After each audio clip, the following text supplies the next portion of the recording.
ljudi pričaju svašta, rekla kazala. Toliko smo otuđeni već odavno da niko i ne pominje otuđenost više.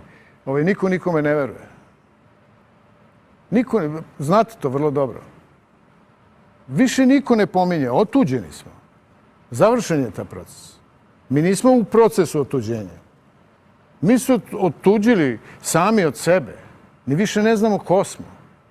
Ne mi, nego u svetu. To je globalni fenomen. Da ne širi, mislim. Otuđili smo se od prirode prvo, pa smo se otuđili jedni od drugih. Pa, znate pričaju ljudi, kaže, ja sam srećan čovek. Budi srećan ako imaš 2 prijatelja, prava prijatelja. Ili jednog pravog prijatelja. Jer većina ljudi nema ni jednog prijatelja. Šta je to? Nema ljubavi. Razumete? Nema ljubavi.